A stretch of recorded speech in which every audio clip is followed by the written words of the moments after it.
So as we discussed yesterday, we are starting with value-driven delivery. This is domain 2. So if you can see, our domain 1 is agile principles and mindsets that we'll be taking on coming sessions. So I thought we will start with domain 2, value-driven delivery. So which constitute of 20% of the exam questions will be from this topic. So that's roughly around 24 questions out of 120 is from this chapter, and it's very easy to learn also. So we will today start with value-driven delivery. Probably we can complete half the topic of value-driven delivery today within 45 minutes, and next 10 minutes we'll put for a Q&A. So maybe a group, maybe I need your help to define, maybe you can better define value. What do you mean by value? Put some chat, what you feel. But it's a very common term now, value. Everyone says about value. We deliver value to customer. So according to you, what do you mean by value? What do you think? Even if you can unmute and speak yourself, or you can put it in the chat. We'll have 30 seconds for this.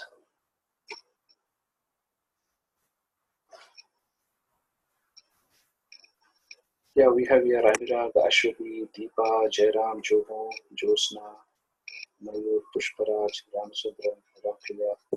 Come on guys, give some answers. Values outcome, incremental delivery. Values anything that gives an output.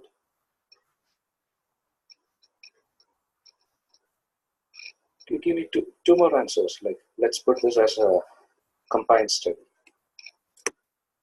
Benefits financial, non-financial from the outcome. Yeah, more relevant. Yes. Okay, so Pushparaj was saying values anything that gives output, and okay, I didn't get this name, but it says outcome. Any outcome or incremental delivery is called a value, and benefits. So value is something that is beneficial for the customer. In our waterfall system, we have like output of our design document is a BRD, business requirement document, functional requirement document. So that doesn't produce any value. So from our agile perspective, value is something that is beneficial for the customer. Yeah, delivery based on business value, customer need. Yes, Jairam was saying that. So what do you think? Does that include only a monetary thing? So do you relate value with monetary aspect? So value is something that is a financial gain to the customer. Like anyone has any thoughts on that? Put it in the chat if you, that would be easier for you. Like, do you consider only financial benefit as value?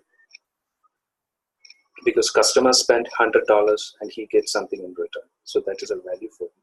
But apart from that, is that anything you can add as a value? So value could be non-tangible too, say something like improvement process. Exactly, that was actually I was looking for. So value can be tangible as well as non-tangible, and it can be financial benefit as well as non-financial benefit also. So Ramchandran was saying if the customer requirement or the problem is getting solved, that can be a value. Excellent. So this is the answer I was expecting. So value can be defined as a financial benefit that an organization will receive for the expenditure, and value is not always about money. It is about that receiving efficiency, improving their organizational culture, improving their efficiency. So these all are considered as value. So going forward, we will be, and to maximize the value, we need to minimize the risk. So this is a agenda that we are going to cover.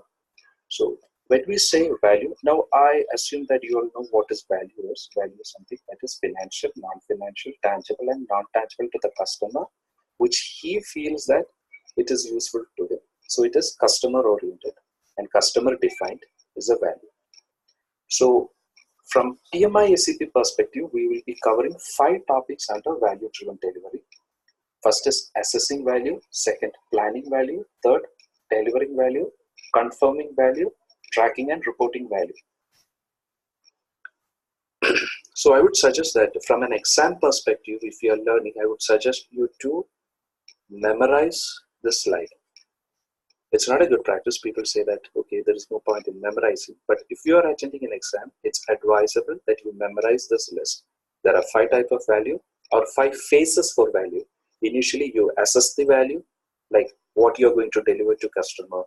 How you assess that? Is there any return of investment for this? What is the net present value? What is the internal rate of return? And once you assess the value, you go for planning the value. In Agile, there is planning values there, especially project chartering. So how you plan the value? The first is project chartering, value stream mapping, customer value prioritization, product roadmap, risk adjusted backlog.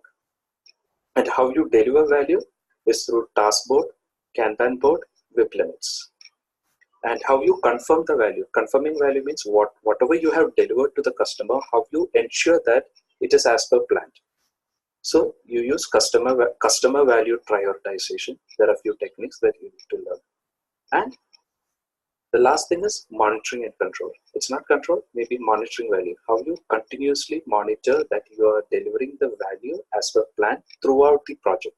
So there comes earned value management. Those who have done PMP knows this well. What is EVM? And this is for Agile projects. It won't go much depth. And you have cumulative flow diagrams. Those who have learned or practiced in Kanban knows what's cumulative flow diagram. And there is a risk burn down chart. It's commonly used in Scrum. And task board and Kanban board. Again, task and Kanban board is used in tracking and reporting value. So if you have a phone, take a snapshot of this and ensure it's there. Is my Griffin's book also it's there. So ensure that you learn this. So today, what we will cover is, we will cover the assessing value, that is ROI, NPV, IRR, and we will also cover in planning value, what is project charter, what is value stream mapping, and what is customer value prioritization. So this need to be covered within 40-45 minutes. Okay, are you with me, guys? Perfect.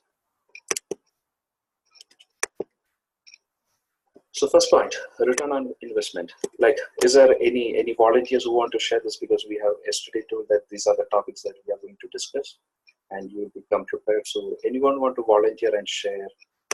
Maybe it's a project management perspective. So there are a lot of PMs here who can share. It's very easy, right? It's very commonly used. So if someone want to take an initiative and share what is ROI, so you can use the chat box also.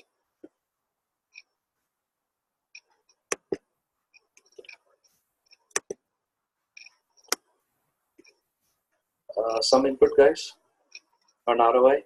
What do you feel? What is that? What comes into your mind?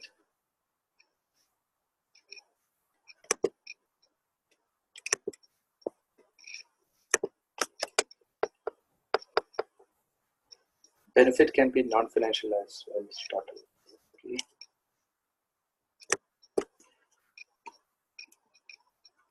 Okay, Jaram is saying return investment. So what you're invested on your project and what is your return. So let's start with an example here. As you can see on my screen, it's like the project starts from Jan and it goes till December, and company is investing on building a product. So at the month of Jan, they spent $1,000. So what is that $1,000 is actually their investment. They have not yet received any return. And in month of February, they have again invested $1,000. And in month of March, they have invested 1,000, April 1,000, May 1,000, June 1,000. So the project is in progress, and by end of June, they have delivered. So by end of June, they have delivered a product. And from July onwards, they started getting the returns. So you can see here from the income that they are returning from July is 1,000. They are returning $1,000 value they have returned on July. And August again they have received 1,000. September they have received 1,000, and October they have received 3,000. And when you can see the total for the year, the spend is 6,000 and the return is 8,000. So which means that they have spent $6,000 for building a software, and by end of December they have received 8,000 as a return, which means that's a profit. So when you calculate return on investment, there are 3 things that you need to look into: cumulative spending, cumulative income, and net cash flow. Cumulative spending is very easy. Like if you have spent in Jan $1,000, your cumulative spending is minus 1,000. And in Feb, you have spent 1,000 plus 1,000, which comes around minus 2,000. And in March, you have spent almost 3,000. So that is your cumulative spending. Now you have to look at this July. What happens in July? In July, there is a spending of 6,000 and they have earned 1,000. So what is your net cash flow? So understand, it's very basic maths where you have spent 6,000, you have received 1,000. So your net cash flow came to minus 5,000 from minus 6,000. So similarly, you can see that in August, you received 1,000 plus 1,000. Your cumulative income is 2,000. And you can see that your net cash flow is coming down. And on October, you can see your net cash flow is now 0. So there can be questions like, what do you mean by net cash flow is 0? So net cash flow 0 means whatever you have invested, you have returned, which means that company is now neither in profit nor in loss. So whatever they have spent, they have got it back. So we now met our ROI, so which means that we have received the money we have spent. Now, what do you feel like? What is the drawback in this? Like we missed to, in ROI, we missed to consider certain aspects like inflation rates. So yeah, exactly. That was Anurag saying you didn't consider inflation, which means that you spent $1,000 in Jan, and it doesn't mean that that $1,000 sits there till October, which means that this value of $1,000, when it comes to October, it doesn't need to be 1,000. There would be some inflation factors like your dollar variation, the market variation, fluctuation. So 1,000, maybe 1,012, or it can be less than 1,000 also. Yes, that's right. So yeah, Satyaj is saying, and the interest too. We need to consider the interest. So for example, if the company, they are borrowing this money from a bank to build the software. At time of Jan, they borrowed $100,000, which means that they have to pay interest to bank at a rate of 12%. So cumulative, for every cumulative income, they need to calculate cumulative interest also. So in that case, it comes up concept of net present value or present value. So ROI plus when you consider the inflation, interest, and the borrowing money cost, then it comes the next topic, which is called as net present value. A simple exercise. Calculate the return on investment of the following. You have gained $25,000 and you have spent $10,000. So what is the ROI? Just drop some answers in the chat. You can drop as A, B, C, D, any of the options. You have 30 seconds for this. It's a mind calculation. You don't have to take the calculators. The Anurag is saying C. Excellent. So it's a very straightforward question. Perfect. So which means that you have spent 10 rupees and you have received 25 rupees. So it's just 150 times. So I'm sure maybe everyone is okay with this. It's a very straightforward concept.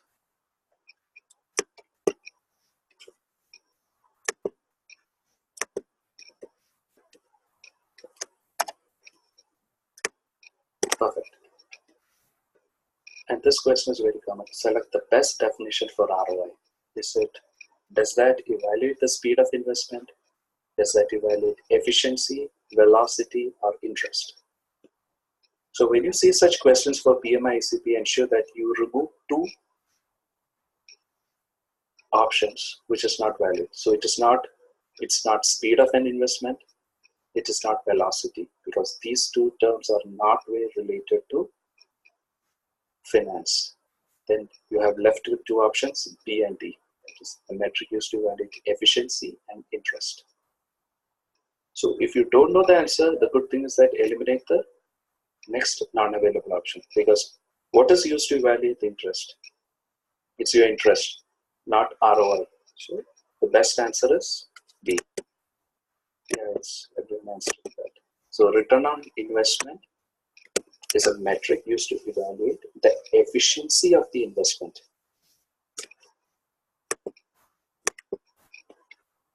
Okay, now comes to net present value.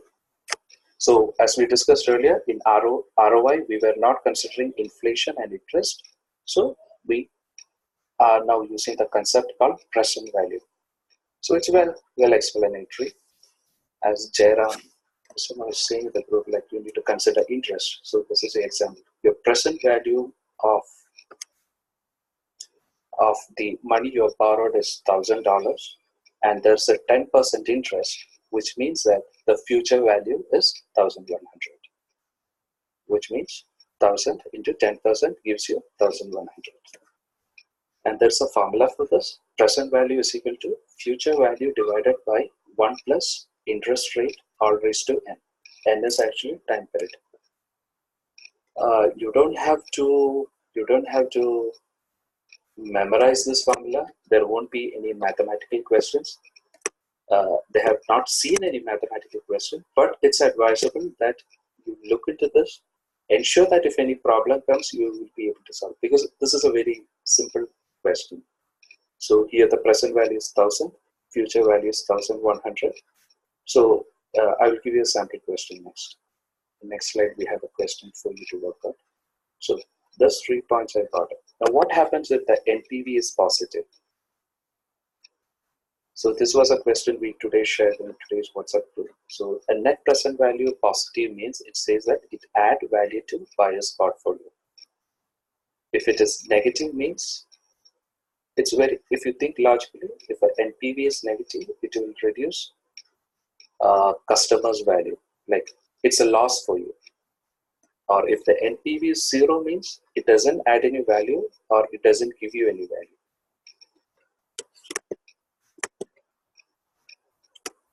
So it's considerable. You pick a project with highest NPV. Okay, what is the best definition for net present value? Evaluate the speed, profitability, velocity, or interest.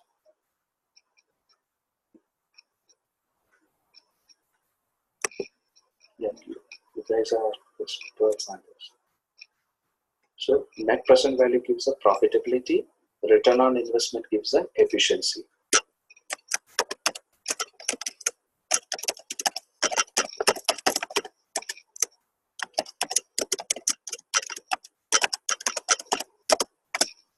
So now try to keep this in mind. These are the key points. Net present value is a metric used to evaluate the profitability. Return on investment is a metric that is used to evaluate efficiency.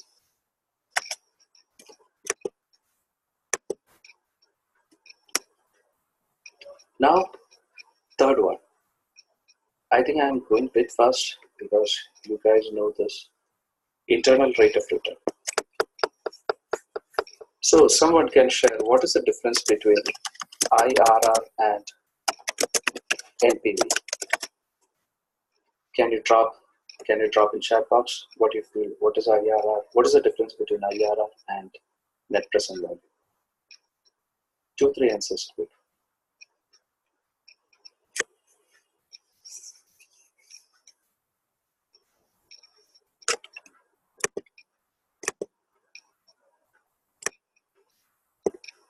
Or maybe I can give you a sample question also. Internal rate of return is a financial metric used to measure and compare profitability, whereas net present value was a metric to evaluate profitability, whereas internal rate of return is used to compare the profitability. So you can see this question and try to give an answer. Calculate the internal rate of return for 1 year investment. The initial investment is $400 and you are expected to get a return of $440. Yeah, as simple as that, Jairam. Let's see. It's a 10%. So your internal rate of return is 10%, which means that you initially invested $400 and you are expected to receive $440, which means that you are expecting a 10% hike, or a 10% is the expected value that you are expecting.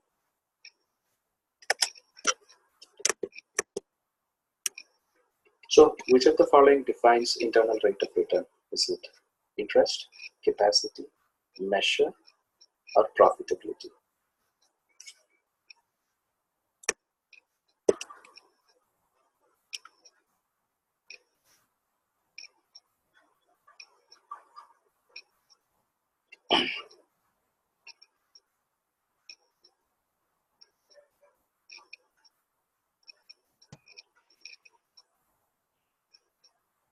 Okay, so internal rate of return and net present value are used to calculate profitability of an interest, what you have invested and what you will receive. It is not a measure.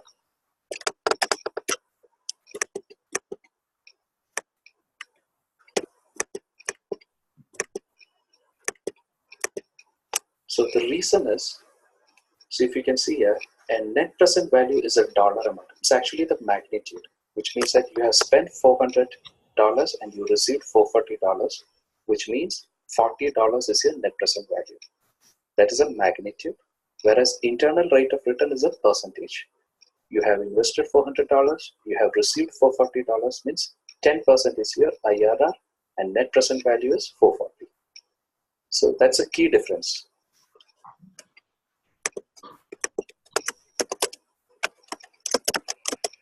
So NPV is a dollar amount, that is, it gives you the magnitude, and IRR is percent value. So these are the three key points that you need to remember when assessing value. Return on investment is to calculate the profitability.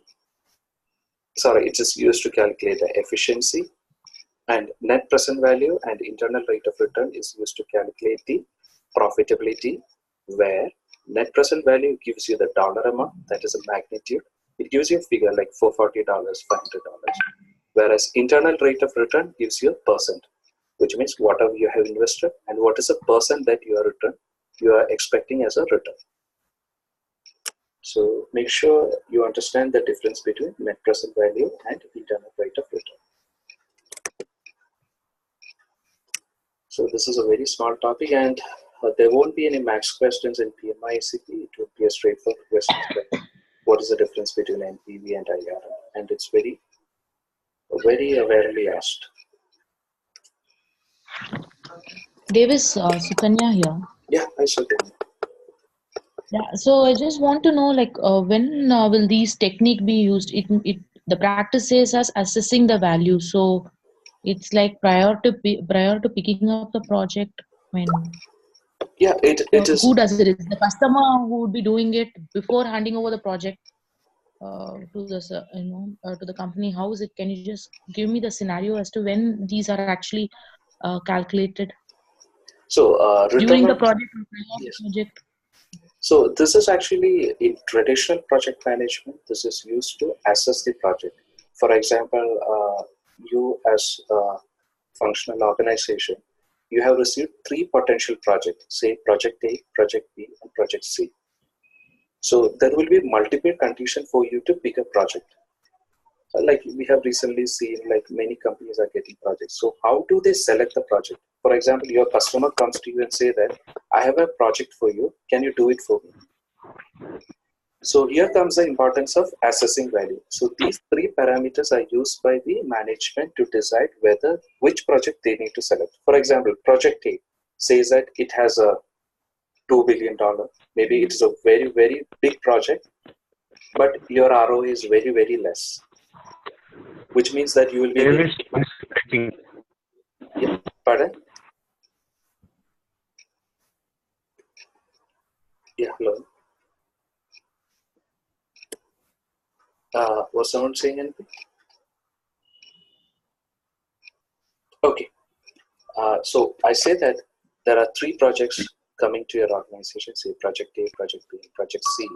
Now, how do you decide that which project you want to select? So for that factor, we consider this 3. For example, let's say project A has a value of $100 and its ROI is giving you a 10%, which means that once it's all a 1 year project, so which means that at end of project day you will get $110. So that is one scenario. And next project is actually a project with $1,000, and you are getting 1% return. So how much it comes? So that is again coming 1,010. So first one is 110, second is 1,010, and you are getting. Okay, is my voice still breaking? No, it's fine. Okay, and you get a project C, which is actually at $10,000, and you are getting a return of 10%. So you have now 3 projects: $100, $1,000, $10,000. All are giving you a return of 10%. So it's a very easy max. You just calculate and see that which is giving you better return, and you also consider time factor. So based on that, you assess the value and you pick a project. So Suganya, is that clarifying your doubt?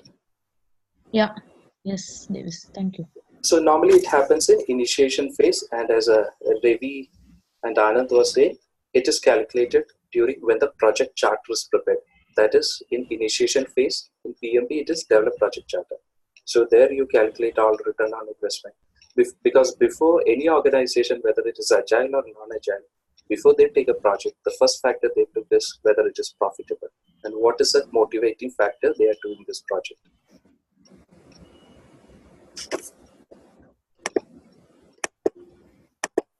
Okay, now so we completed our assessing values and we are going into planning values. So I said that it's you can expect 24 questions out of 120, a rough estimate.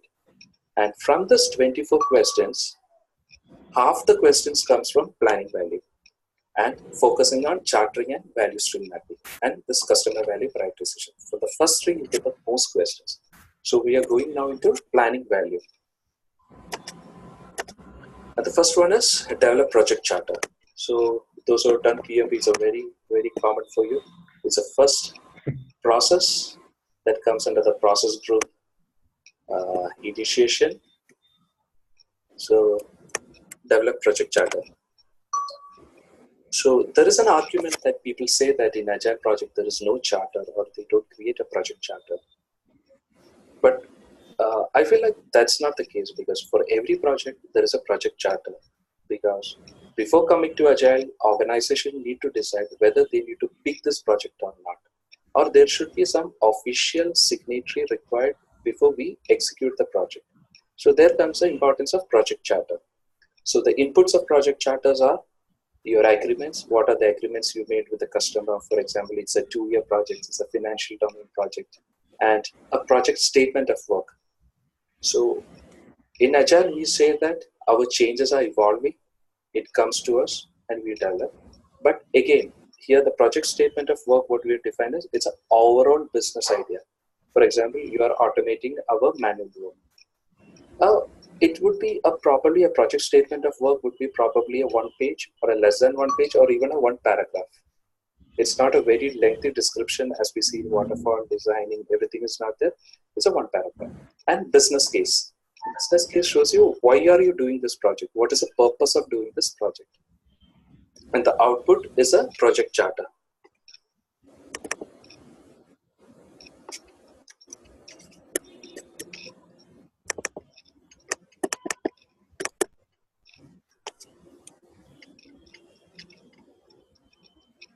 So you can see a sample project charter here. So this is how a project charter looks like. They will mention the project name and who is the project sponsor and who is the project manager. Project manager means it's not a product owner. They mention who is managing or who is the delivery manager accountable for this project. And when is the start date and when is the tentative completion date. And there will be mentions like who would be the approvers for this project. Oh, really?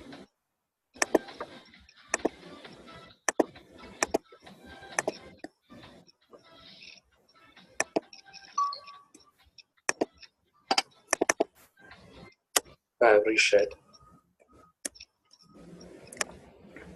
Let me know if you can, once you can see my screen.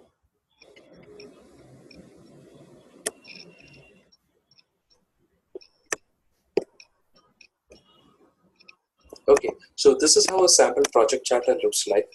So you have a project sponsor, project manager name, start date, completion date, document version, and who are the approvers. So from the approver side, you have the signatory like a client, maybe a person who is giving you business, and his name, role, signature, date, and which version he signed.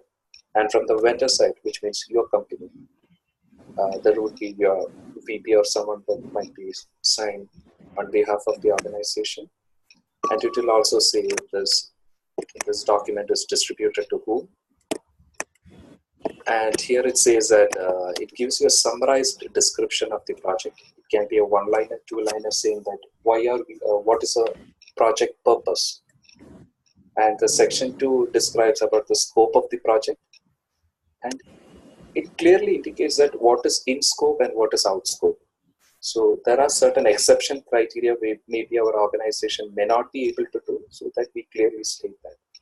Even though in Agile we welcome changes, but there are some changes we cannot welcome and it will be clearly mentioned as out of scope. Maybe we are not capable of doing that, or maybe it is not our domain. So out of scope will be mentioned. And section 3 gives you about the PM, giving him his authority to whichever resources. It's basically gives you, generates like who is the project manager or who is the delivery manager for this, who will be driving this projects. So we will be basically controlling all the delivery, monitoring, planning will be on his hand. And there will be another session like who will be involved in projects and all the stakeholders, sponsors, team members, all the details would be there. And section 5, they will mention like what are the major milestones that we are going to achieve. For example, the first quarter, what we will deliver, second quarter, what we will deliver. It's a major milestone. And section 6 gives what is a budget that we have agreed upon. Because even though if the scope is also not clear, there would be some budget for the customer. Like, okay, this is our X amount of dollars is what we are planning to fund for this project. So this is an overview of project charter, and this will be signed by both customer and the vendor. So are we good?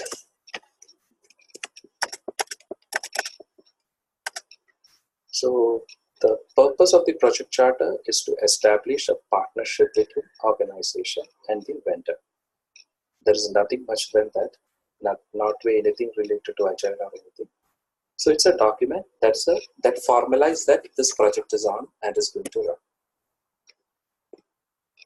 Yes, Pushparaj, risk is also mentioned, but a very high level risk. Actually, like in a traditional project management, when the project charter is prepared, they mention high level milestone, schedule, high level budget, high level risk, and high level cost factors will be mentioned for that each milestone, how many budget we are allocated. So for this year, what is the budget allocated? So all the high level details will be mentioned in project charter.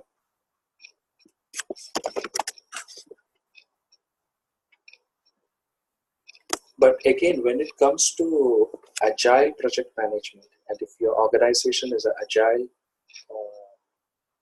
following an Agile delivery method, then this project charter and the agreement signature is a bit different.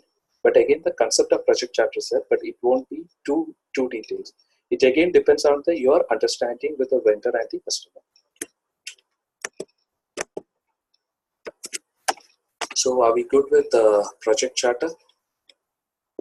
So when you go for PMI ACP exam, ensure that there is something called project charter.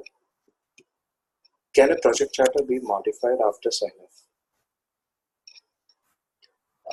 Normally in traditional cases, a project charter is not evolving because that's, again, there is nothing to modify in project charter. Project charter just says that we are going to start project from Jan 2018 and it will end by December 2018, and mid-year, say July end, you will deliver me X component. If you are not delivering X component, there will be some penalty associated, and these are the high-level risks. So there is nothing to modify in project charter, because what happens is that once project charter is developed, then you are going to, if it is in a traditional project management, you are going to define your scope statement, schedule, cost, detailed cost, budget, risk, everything you are going to define. And only those documents you refine it, not the charter.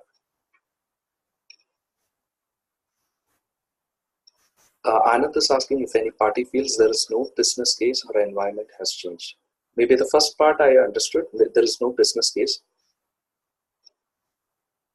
Okay, he's giving an explanation. Okay.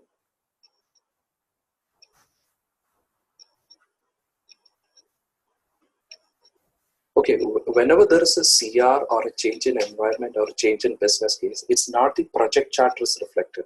It's always the subsidiary documents are reflected. Subsidiary documents like your scope, schedule, your schedule management plan, cost management plan, your risk management plan, your schedule, cost, and scope management plan. So those plans are actually updated, not the charter. A charter can be a two-page document, just a formal signatory to say that the project is on. But whenever a scope change, CR and all happens, your subsidiary documents are getting updated. Because in your project management, you have never seen anyone updating a charter. Because if organization is saying from December 2018, it need to be pushed to 2019, then what you update is schedule management plan, not project charter.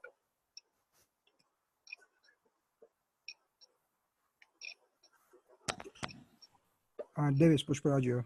Yeah, yes, Pushparaj. Davis, I just wanted to ask if the project manager, he himself is changed, I mean, he might change the company. In that case, is the project manager, the project charter changed?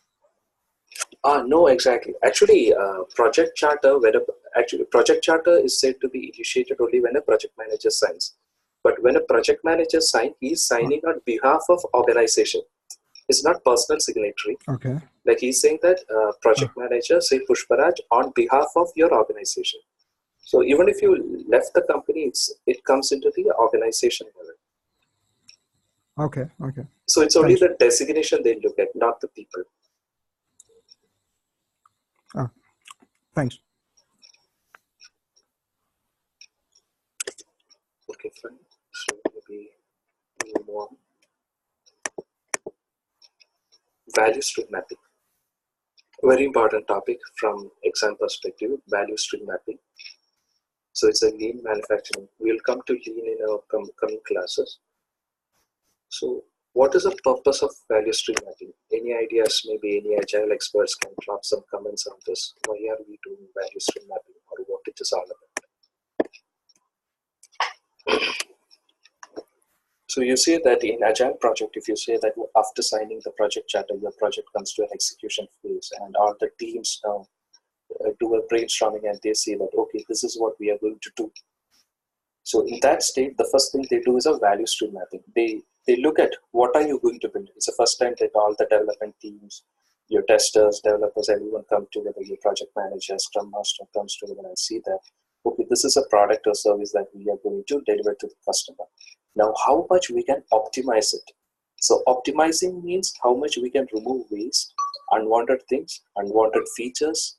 So whatever there is a constraint, how we can remove that. So a method used to do that is value stream mapping.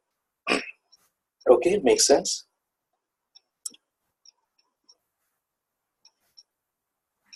Davis, can you please come over again? Okay, so your project charter is signed. Your project is now in execution phase. So what happens in execution phase is all the development team comes, your developer, testers, project managers, everyone comes to the flow. And it's the first time that they're going to analyze what is the product is all about. It's a high level design they used to get and see that, okay, we are going to deliver a banking software, for example. Now, what value stream mapping does is a team brainstorms and find out that what can be removed from that process, which means that like in Agile we say, which is simplicity.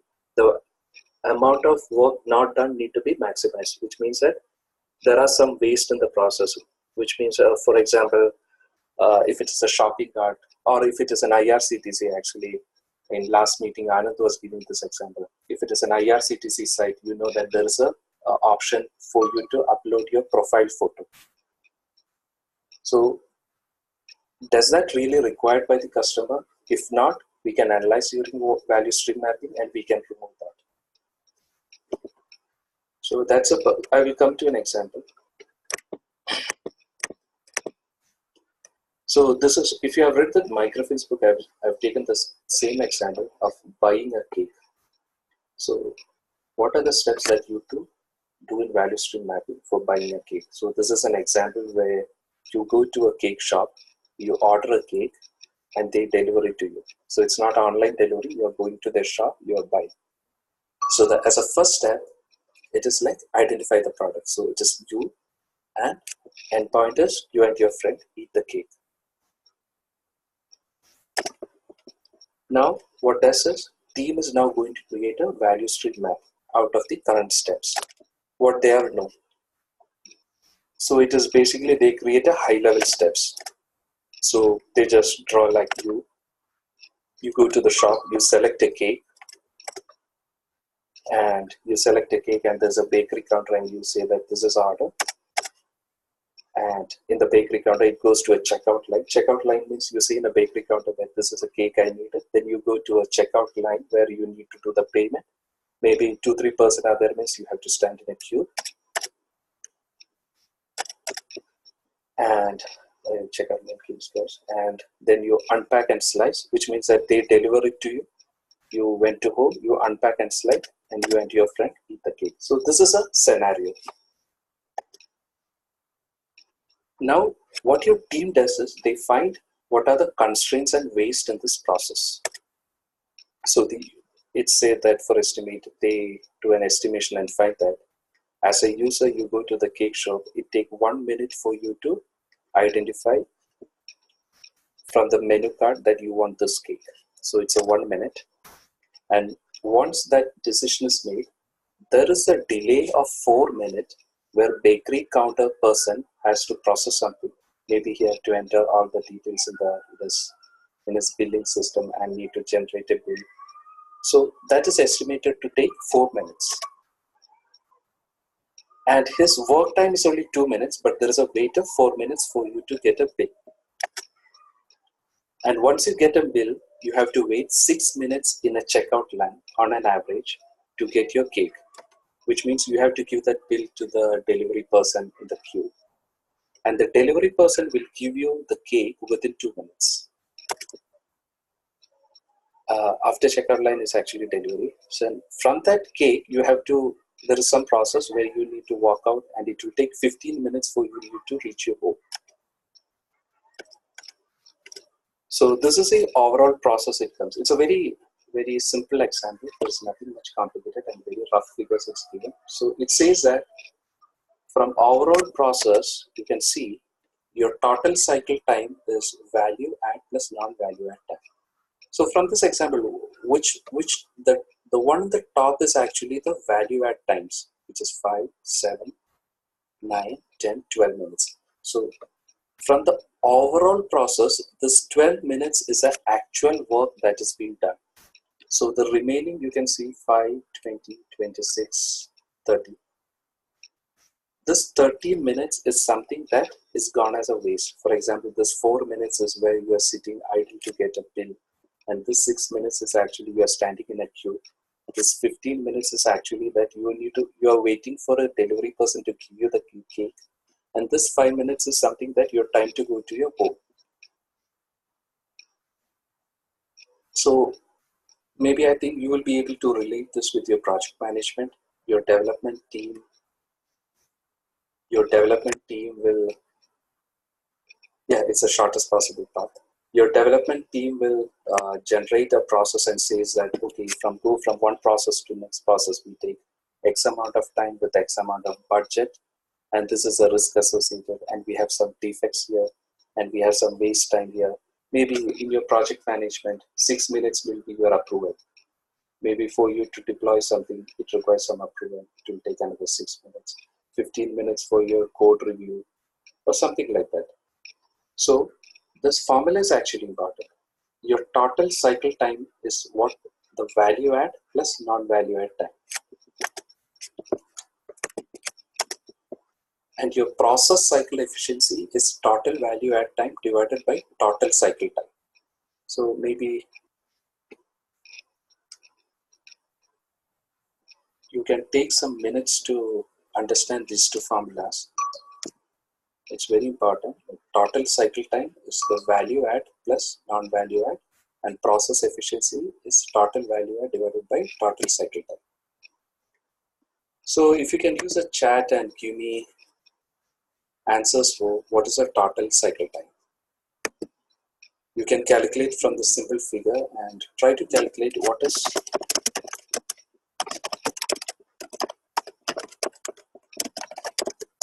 total cycle time.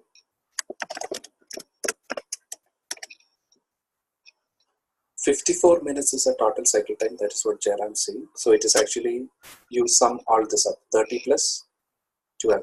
Is that 42, Jairam, what you meant?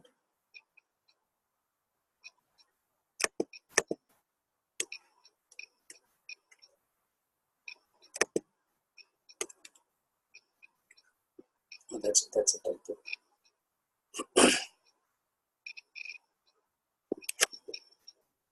So maybe you can calculate and give me an answer.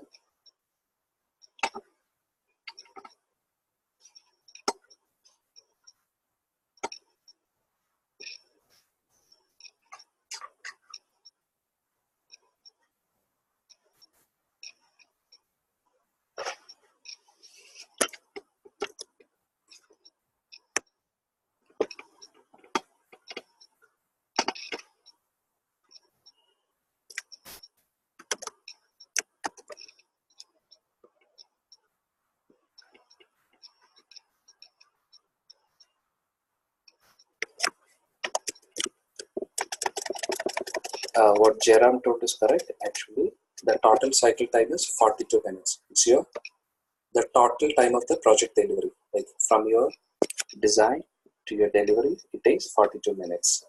And the process cycle efficiency is 12. 12 is actually your total value add time, which is 1 plus 2 plus 2 plus 2 plus 5.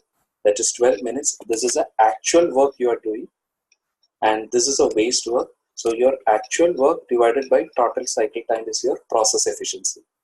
Now, your intention of the development team will be how you can raise this efficiency from 29%. So as a team, they need to brainstorm and understand that how they can reduce this 4 minutes, what method they can bring in so that this 4 minute can be reduced.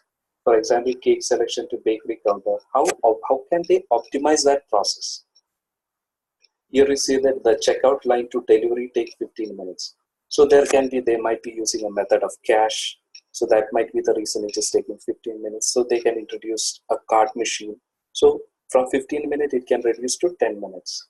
So in value stream mapping, development team will brainstorm and understand that how they can raise the cycle efficiency by reducing waste. So that is all about value stream mapping. Any questions on this?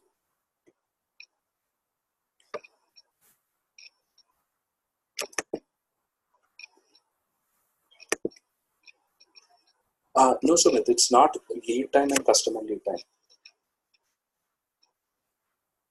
Yeah, it's only your process based. So lead time and customer lead time is something like the time taken from start to end, which means the time taken from inception to delivery is your lead time.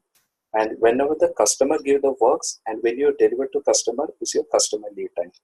So that's the measure.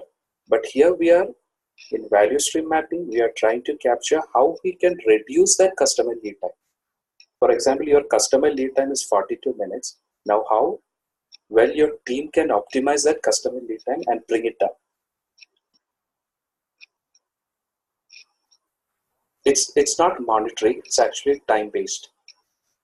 Like how efficient you can bring your process. So that will have a proportional impact on the monetary aspects also, which means that if you are delivering something and if you are optimizing the flow of the work, it will affect the budget, which means that you are delivering more value to the customer. Yes, can value stream mapping be used to identify bottleneck in process? Yes, value stream mapping is actually identifying bottleneck in process and removing that. Thereby, you are enhancing the efficiency.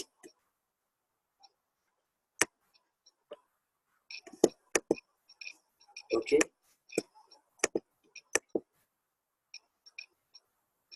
So now the question is, what are you going to eliminate? So Chandru was asking, like, is it used to identify bottleneck in process? So what are the bottleneck in process? So from PMI ACP perspective, they say that there are 7 bottlenecks or 7 waste in traditional manufacturing. It's not software. So they call it as white top. So again, something that you need to memorize. So the first thing you need to memorize was the value stream mapping syllabus.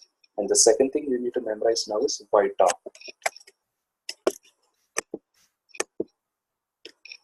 So consider this is for manufacturing industry, not for software.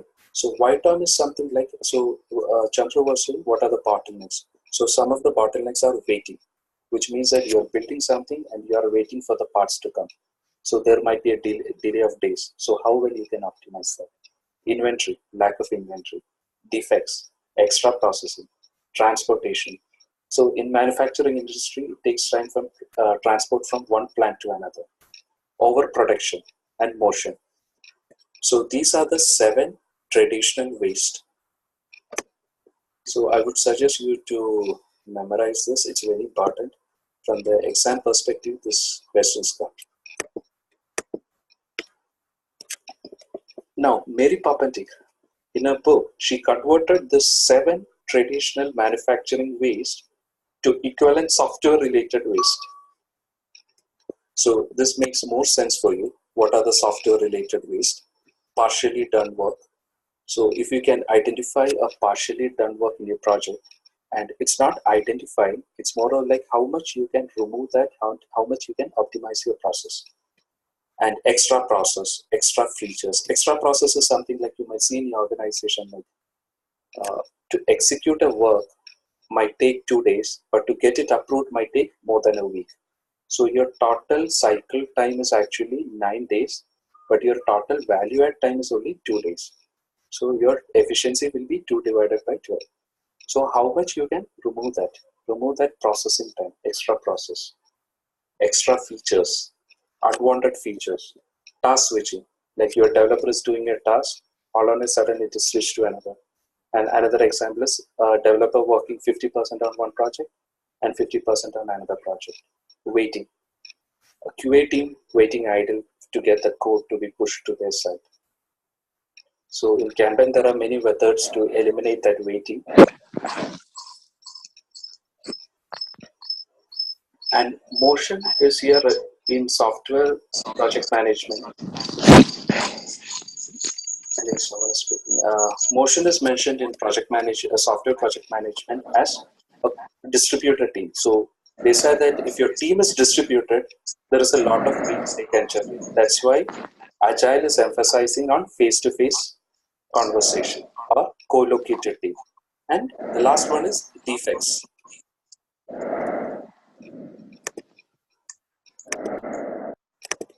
And the last one is defects. So defects is actually also some of the waste that is generated.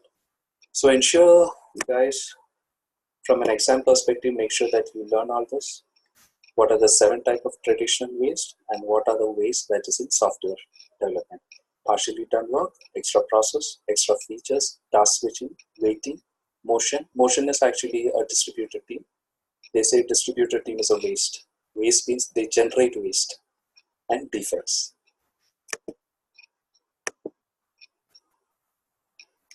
Okay, I think it's almost 10 for you. Maybe we'll start customer value prioritization tomorrow. So you can come prepared with these points. Cano model, Moscow prioritization, monopoly, underpound method, and Calway's relative method. Yes, Chandra, I'm back here.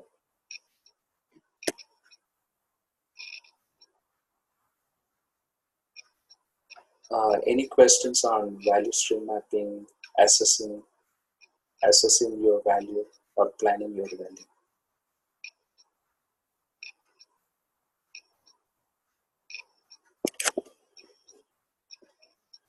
Maybe guys, what I would suggest is today, like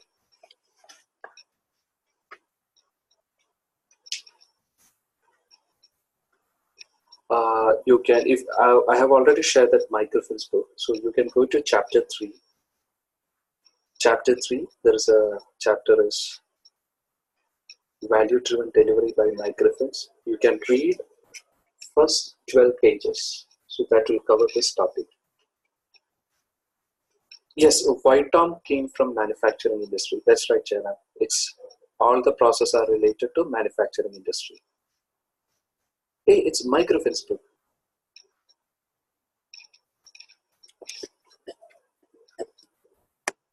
Yeah, in traditional projects, we do WPS and find the slack. It's the same about process efficiency. No, slack comes under task level. So here, what is actually they are trying to optimize process, but in Slack they are trying to optimize task. And Slack is something they anticipate.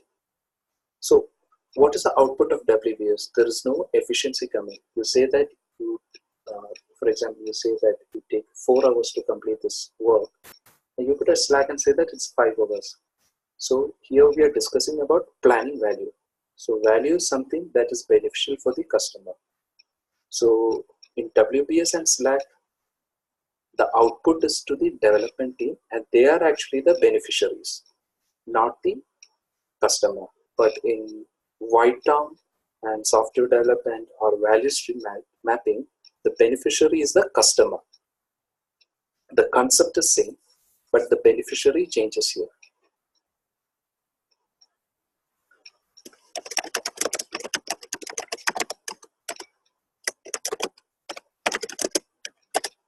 Yeah, so this is a book, Microfilms. I've already shared yesterday, chapter 3. It's advisable that if you can read tomorrow, it's good because we have discussed this, and if you can read, you can memorize. And if you have more time, you can come prepared with customer value prioritization. It's only 4 to 5 pages in Microfilms book. Canon model, Moscow prioritization, monopoly, 100-pound method, and relative weighing method, Carl Weirs. So,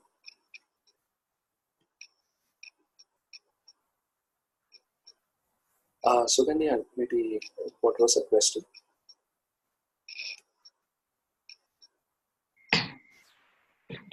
Sorry. The main objective of here in the value stream process is like to identify, to eliminate the waste and identify the efficiency or the improve the efficiency, right? So, yeah. So the team will be able to understand the process and then identify, what is the waste and everything. So here you have highlighted what are the different wastes available in the software development process. So is there any particular template or anything like that for the team to follow, or would it be just a general discussion? Okay, there is a template I will share with you. It's not a template actually. They used to draw a value stream map. So I think that was not shown in the slides, but it's there in Microfilms book. They will draw a chart and they will calculate what can be reduced. So I will probably I'll give you an exercise also on this. Okay, thank you. But moreover, there is no templates. There is nothing as a template. It's all a no. The main reason why I'm asking is, how do we ensure that all these points, whatever you have highlighted, is covered in the discussion?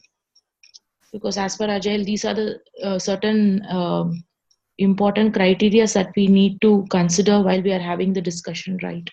So would we be considering all these things, or how would the team know? That was the point. A simple example is extra process. So your team knows that, okay, when I submit a document, let's assume that there is a document you're submitting and you need to get it approved to start your work. So your team knows that it takes 12 days to get that approved. So that's a known defect or a known waste which you can optimize. So you talk with your management and ensure that that approval comes within 2 days. Why there should be a delay for 12 days? So this is something, a known waste which you can eliminate. So your team, your organization, maybe if, for example, your organization, you know that where are the bottlenecks. The bottlenecks are always very visible, but how to reduce this is what we do in value stream mapping. So it requires your collaboration from all the parties. So in some companies, they follow like 50% a developer works for project A and 50% they works for project B. So again, they said that that's a waste because that task switching will take him some time to move from one task to another. So there is a waste of time generated. So how we can avoid that? Ensure that he works 100% on project A. Simple, it's done. Okay. Okay, guys. So we'll catch up tomorrow, and I would suggest, like, if you want to benefit from like our learning session, do a reading on that book so that you can also come prepared. Thank you, guys. See you tomorrow.